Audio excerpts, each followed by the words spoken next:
Selamat pagi pemirsa, Kabar Banten kembali hadir menjumpai Anda bersama saya, Elok Faikutul Hikmah. Sejumlah berita aktual dan beberapa informasi menarik lainnya telah kami siapkan untuk Anda. Berikut berita utama hari ini.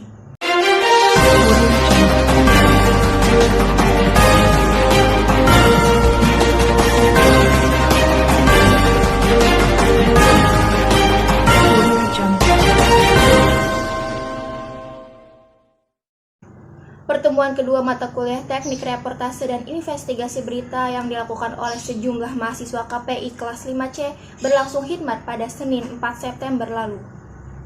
Berikut beberapa materi yang disampaikan oleh Pak Adi Kusuma selaku dosen pengampu mata kuliah ini. Di pertemuan kedua ini, Pak Adi menyampaikan materi teknik reportase. Berhubungan dengan reportase, sudah pasti bentuknya adalah berita. Berita adalah suatu laporan cerita dari sebuah kejadian penting yang bisa menarik perhatian umum. Berita juga bisa dikatakan informasi penting seperti tindakan kriminal, ekonomi, budaya, dan lain-lain. Ada 4 jenis berita. Yang pertama adalah straight news. Berita yang disampaikan secara serius dan disiapkan secara formal. Berita ini bersifat independen, tidak ada unsur iklan di dalamnya. Yang kedua adalah soft news, berita yang dibawakan secara santai seperti kuliner, perjalanan, dan lain-lain. Walaupun berita ini disampaikan secara santai, namun harus menyertakan sumbernya. Yang ketiga adalah in-depth news, berita yang disaji dengan lengkap dan menyeluruh, tidak mengandung investigasi yang ditayangkan sesuai apa yang narasumber ingin bicarakan. Contohnya adalah acara hitam putih. Yang keempat adalah feature. Biasanya ditayangkan di akhir acara berita, menyampaikan fakta-fakta dengan cara ringan, menarik, dan menonjolkan fungsi menghibur tanpa terikat dengan aturan 5W1H. Adapun nilai-nilai berita, yang pertama adalah magnitude, berita besar dan berpotensi viral yang mengandung guncangan. Kalau di setiap media menganggap bad news is a good news. Yang kedua adalah proximity, yaitu berita yang terdeteksi atau kepekaan dalam kejadian tersebut. Yang ketiga adalah aktual, berita terbaru. Keempat adalah impact, mempunyai dampak. Kelima adalah unusualness, sesuatu yang tak biasa. Yang keenam adalah human interest, ketertarikan atau minat dari manusia. Yang ketujuh adalah konflik, permasalahan. 8 surprising, yaitu kejutan. 9 sex, dan yang terakhir adalah information.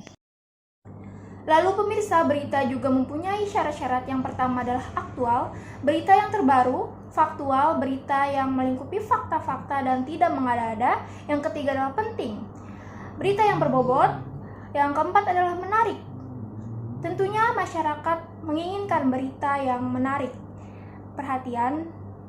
Lalu yang terakhir adalah seimbang.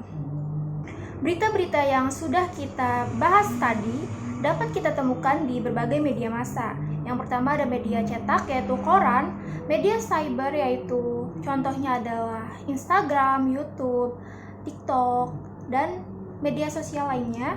Lalu ada media elektronik, yaitu televisi dan radio. Baik pemirsa, mari kita ulik lebih dalam bagaimana langkah-langkah pembuatan berita. Langkah pertama adalah harus mempunyai satu bahan, yaitu adalah isu. Isu adalah suatu masalah dan belum terpecahkan yang siap diambil keputusannya. Dalam mengambil isu, kita harus membedakan mana yang fakta dan mana yang bukan. Fakta adalah suatu hasil pengamatan yang objektif, realita, dan dapat dilakukan verifikasi oleh siapapun. Langkah selanjutnya mencari riset dan mendokumentasi. Bagaimana caranya? Yang pertama adalah wawancara. Kita harus mencari 2 atau 1 narasumber yang berkaitan dengan isu yang kita ambil. Wawancara ada berbagai jenisnya. Yang pertama adalah wawancara tertutup, kedua wawancara terbuka, ketiga wawancara konferensi, keempat wawancara kelompok, kelima wawancara individual, keenam wawancara terpimpin, dan terakhir wawancara bebas. Yang kedua adalah foto. Foto ini penting ketika kita mengambil isu karena akan diterbitkan di berbagai media ketika berita diterbitkan. Dan yang terakhir adalah menulis. Dalam penulisan berita kita harus melingkupi 5W1H. Strukturnya adalah judul, lalu lead berita yang berhubungan dengan judul, lalu tubuh berita, dan ekor. Pemirsa, berita tadi menjadi akhir kebersamaan kita pada pagi hari ini. Saya Elok Faikutul Hikmah, pamit undur diri. Selamat pagi, salam sejahtera, dan sampai jumpa.